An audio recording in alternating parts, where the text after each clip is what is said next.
Vous êtes-vous déjà demandé quel était le chapitre le plus effrayant de la Bible? De nombreux universitaires pensent qu'il s'agit d'Apocalypse 9. Ce chapitre décrit des événements qui changeront la planète d'une manière que nous n'avons jamais vue auparavant. Si vous voyez de tels événements, il ne fait aucun doute que la fin approche. Restez avec moi jusqu'à la fin de cette vidéo où nous vous dévoilerons le personnage le plus terrifiant de la Bible et la catastrophe la plus dévastatrice qui pourrait se produire sur Terre. L'Apocalypse est le seul livre du Nouveau Testament consacré exclusivement à la prophétie. Ce livre, écrit par l'apôtre Jean, proche de Jésus, donne de nombreux points de vue sur la fin des temps. Jean l'a écrit à la fin du 1er siècle, alors qu'il résidait à Éphèse. Son environnement était difficile. Les chrétiens subissaient de terribles persécutions sous le règne de l'empereur Domitien, qui exigeait l'allégeance de tous et déclarait « César est Seigneur ».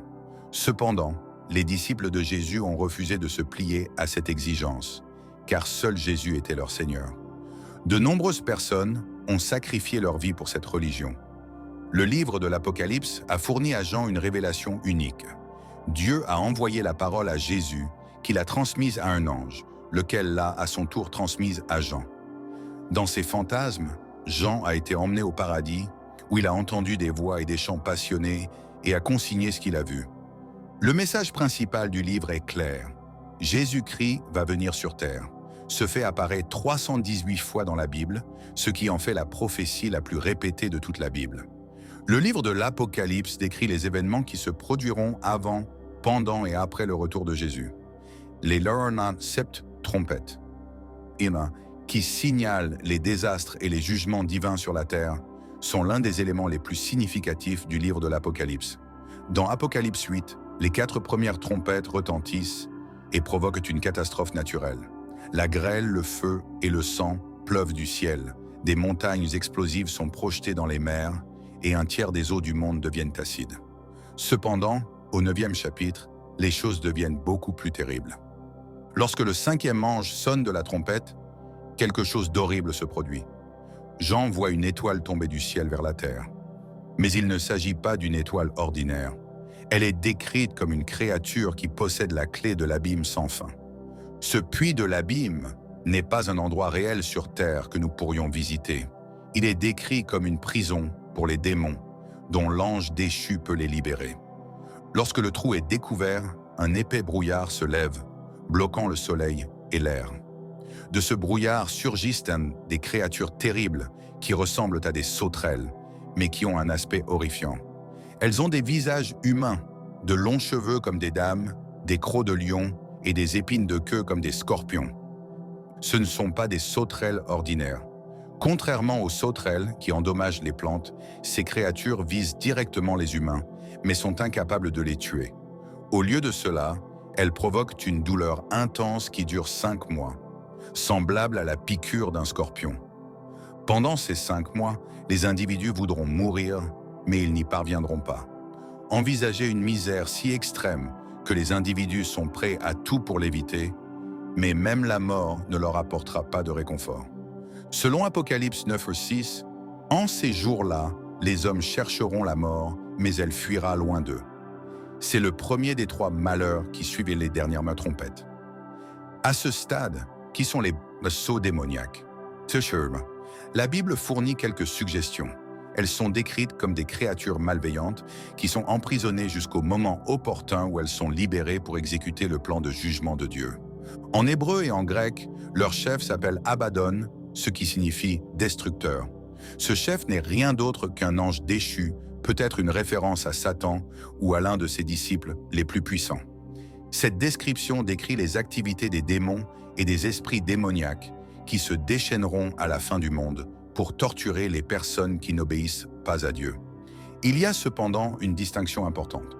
Les individus qui portent le signe divin sur leur front ne seront pas affectés par ces êtres. Le sequoia, sceau divin, est un symbole de protection spirituelle. Ceux qui le possèdent, les amoureux de Dieu, seront en sécurité. Après le carnage produit par la 5e trompette, le 6e ange sonne de la trompette. Et cette fois, c'est un génocide qui se produit. 4 anges emprisonnés près de l'Euphrate sont libérés pour détruire un tiers de la population humaine. Une armée de 200 millions de cavaliers arrive, avec des têtes de lion et des queues de serpent, et fait des ravages partout. Cette armée n'est pas définie comme un simple groupe humain. C'est l'image terrible d'une force démoniaque qui se déchaîne sur la terre. Malgré la tragédie, la Bible enseigne que de nombreux survivants ne se repentent pas de leurs péchés. Au chapitre 9, versets 20 à 21, nous avons ce qui suit. Ceux qui ne furent pas frappés par ces fléaux ne se repentirent pas de leurs actions, préférant ne pas adorer les démons ou les idoles d'or, d'argent, de bronze, de pierre et de bois, incapables de voir, d'entendre et de marcher. Tel est le caractère du chapitre 9 de l'Apocalypse, une période de jugement sévère au cours de laquelle la méchanceté est libérée sur la planète, produisant tristesse et désastre. Malgré ces horreurs, de nombreuses personnes continuent à rejeter Dieu. Dans cette vidéo, nous verrons ce que signifie avoir le sceau divin et comment être protégé tout au long de la tribulation décrite dans le livre de l'Apocalypse. Si vous avez trouvé ce contenu utile, veuillez vous abonner et le partager. Il y a encore beaucoup à apprendre sur la prophétie biblique, et ensemble nous pouvons obtenir une meilleure compréhension des jours à venir. Que Dieu vous protège et vous guide toujours. Précédemment, nous avons abordé les trompettes d'Apocalypse 9 et les horreurs qu'elles signifient, notamment des démons venant de l'abîme et une armée de 200 millions de cavaliers dévastant la terre. Examinons maintenant l'un des aspects les plus passionnants du livre de l'Apocalypse, le même sceau de Dieu et les mêmes 144 000 scellés. À qui appartiennent-ils? Que représente ce sceau? Et comment peut-il offrir une protection dans l'affliction? Une section clé du scellement se trouve dans Apocalypse 7, avant les jugements de Dieu par les trompettes et les fléaux. 4 anges protègent la planète des tempêtes destructrices qui approchent, tandis qu'un autre ange apparaît à côté du soleil levant, portant le sceau du Dieu vivant.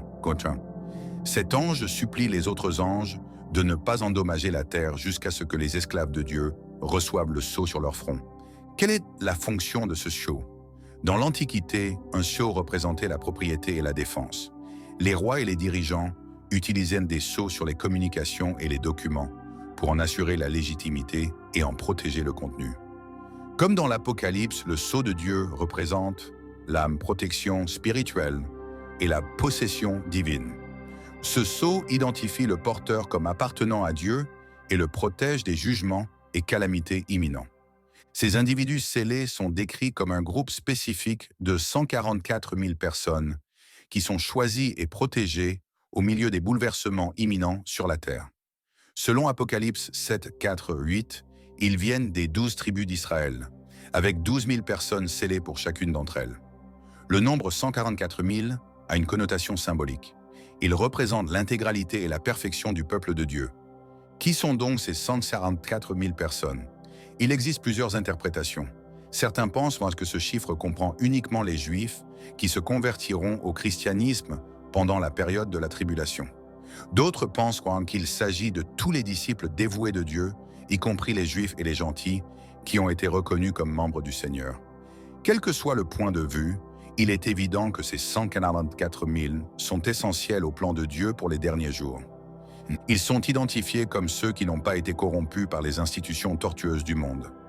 Dans Apocalypse 14, 4, il est dit qu'ils sont purs parce qu'ils n'ont pas commis d'immoralité ou d'idolâtrie, ce qui peut être vu à la fois physiquement et spirituellement.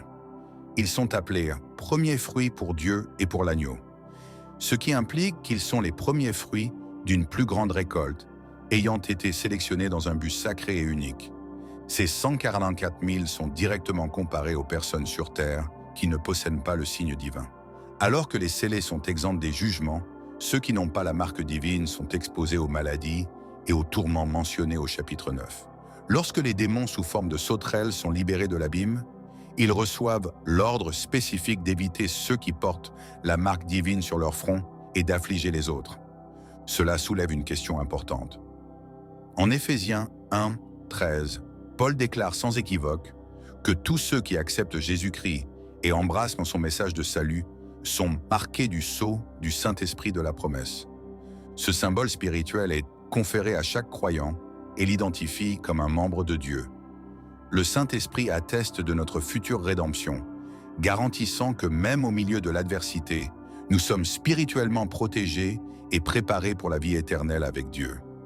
Par conséquent, le sceau divin est plus qu'un simple signe physique visible. Il représente quelque chose de bien plus important.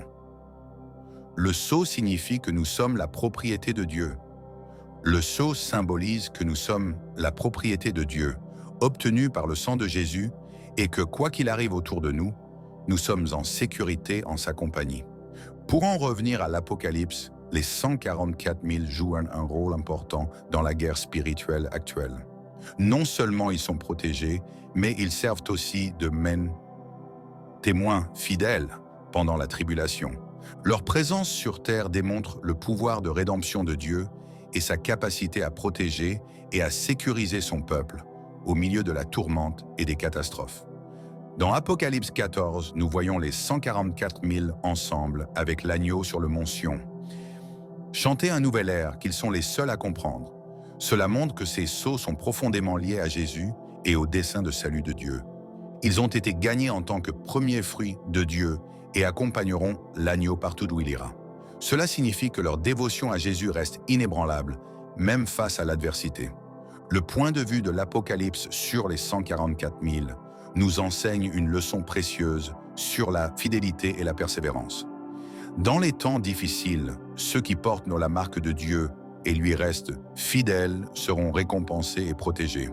Ils formeront un lien solide avec l'agneau et participeront à la victoire finale du Christ sur la méchanceté.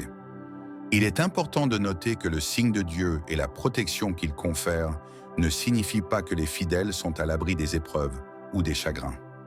De l'autre côté, les scellés souffrent d'épreuves, mais ils savent que leur âme est protégée. La promesse clé est que, à la fin, ils participeront à la gloire éternelle avec le Christ. En revenant à la prophétie de l'Apocalypse, nous constatons que la lutte entre le bien et le mal s'intensifie. Les scellés de Dieu sont gardés et préparés pour le combat spirituel, tandis que l'armée ennemie projette de faire des ravages sur la terre. La différence entre ceux qui servent Dieu et ceux qui poursuivent la voie du mal devient évidente au fur et à mesure que nous avançons dans le livre de l'Apocalypse. Les 144 000 sceaux sont un symbole fort de la grâce et de la passion de Dieu pour son peuple. Ils sont protégés physiquement et spirituellement. Cela nous aide à réfléchir à notre propre existence et à nos croyances. Sommes-nous marqués du sceau de Dieu? Nous comportons-nous avec honnêteté en témoignant de sa vérité et de son équité? Les événements décrits dans Apocalypse 9 ainsi que le scellement des 144 000 nous rappellent que Dieu est maître de la situation, même dans les moments d'extrême souffrance. Il reconnaît et défend les siens. Et ceux qui sont liés à lui ont l'espoir d'une victoire ultime dans laquelle la douleur, la souffrance et le mal seront totalement éradiqués. Si vous vous êtes déjà demandé si vous étiez prêt à affronter l'adversité mentionnée dans l'Apocalypse, ou si vous portiez la marque de Dieu dans votre vie, la bonne nouvelle est que vous pouvez encore vous tourner vers lui. La marque de Dieu est disponible pour ceux qui recherchent sa présence et qui mettent leur foi dans sa restauration. Le Saint-Esprit nous promet que, quoi qu'il arrive, nous serons protégés par les mains de Dieu. Nous aborderons la bataille finale dans le prochain film, lorsque les événements décrits dans l'Apocalypse culmineront avec le retour triomphal de Jésus-Christ et la défaite finale du mal. Ne manquez pas ce film. Inscrivez-vous pour en savoir plus sur les prédictions bibliques et leur application à notre avenir. Enfin, l'Apocalypse atteint son apogée, la bataille d'Armageddon, le retour victorieux de Jésus-Christ. Cette section de la prophétie décrit le moment où la méchanceté sera finalement vaincue et où Jésus reviendra pour instaurer son règne éternel. Préparez-vous car les événements décrits ici sont à la fois tragiques et porteurs d'espoir pour le peuple de Dieu. Dans Apocalypse 16, l'expression « Armageddon » apparaît. Armageddon désigne le dernier affrontement entre les forces du bien et du mal. Le terme « Armageddon » est utilisé dans la Bible pour décrire un événement cosmique crucial au cours duquel les puissances du cosmos s'unissent pour s'opposer à Dieu. Bien que le nom signifie « mont Megiddo », certains universitaires affirment que le titre fait référence à un grand choc spirituel plutôt qu'à un lieu physique spécifique. Que s'est-il passé pour que nous en arrivions à ce point de l'histoire? Après les trompettes et les sceaux révélés dans l'Apocalypse, Dieu déclenche une série de 7 coupes de vengeance sur l'humanité. Ces coupes contiennent les sentences les plus sévères qui sèment le trouble et le chaos sur la planète. Alors que les jugements antérieurs, comme les trompettes, ont eu une influence sur diverses parties du monde, les coupes de la colère provoquent une ruine générale, préparant le terrain pour l'affrontement ultime. Au chapitre 16, versets 12-14, le sixième ange jette sa coupe dans l'Euphrate, le tarissant et permettant au roi de l'Est de se battre.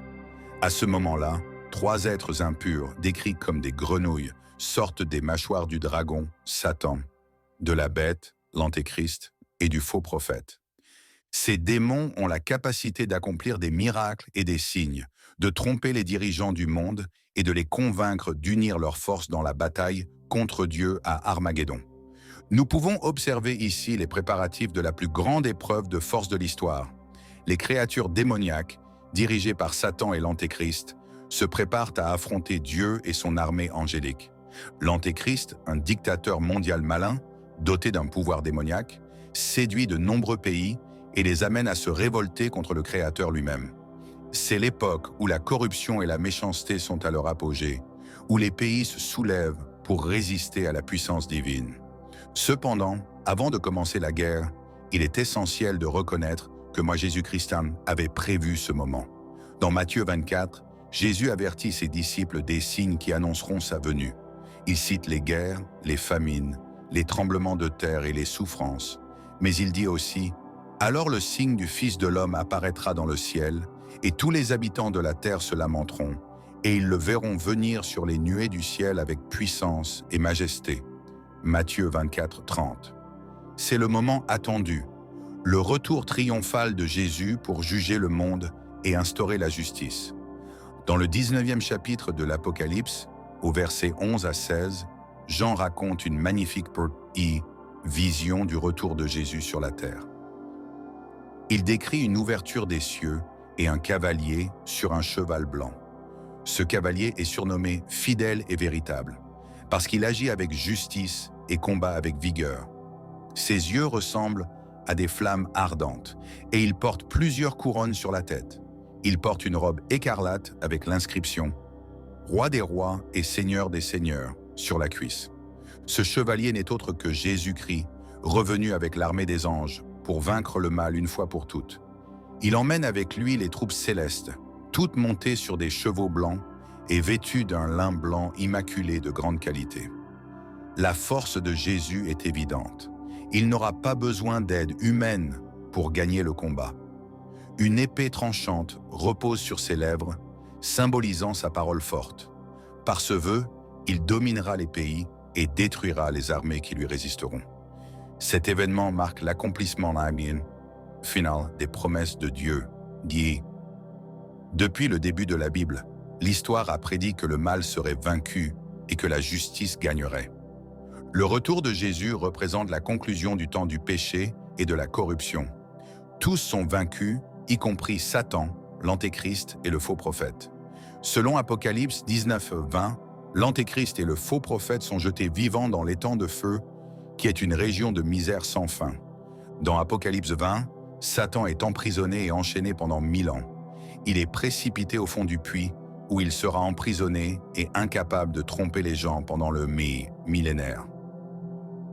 Ce siècle signifie une période de paix et d'équité sur terre, où le Christ régnera aux côtés de ses disciples. Durant cette période, les individus restés fidèles à Dieu assumeront le leadership aux côtés du Christ, et la paix mondiale atteindra des sommets inégalés. Cependant, le projet divin n'est pas encore achevé. Après le millénaire, Satan sera libéré pour une courte période et tentera à nouveau d'induire les gens en erreur. Il lèvera une armée massive pour s'opposer à Dieu, mais ce dernier soulèvement sera rapidement vaincu. Selon Apocalypse 20:9, le feu tombera du ciel et détruira les adversaires de Dieu.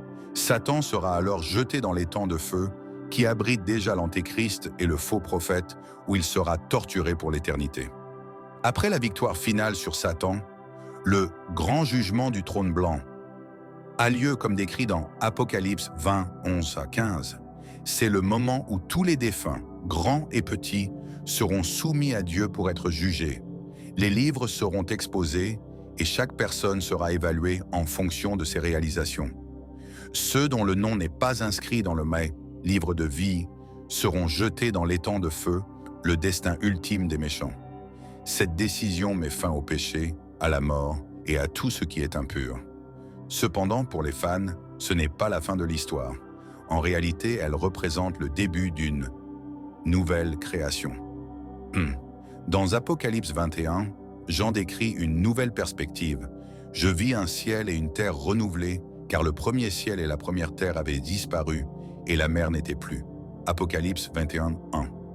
Le monde a été régénéré, libéré de la corruption et du péché, et il est prêt à accueillir les rachetés dans sa demeure.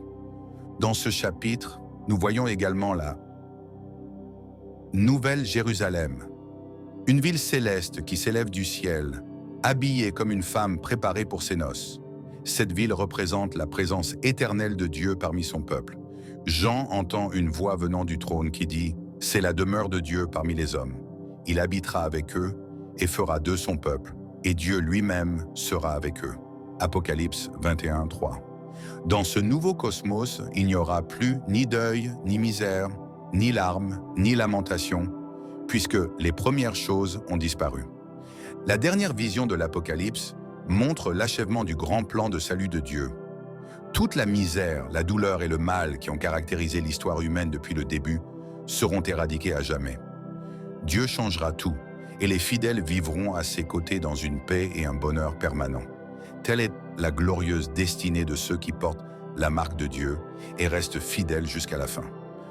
En résumé, le livre de l'Apocalypse nous rappelle que, même face à l'adversité, Jésus-Christ alone est le vainqueur.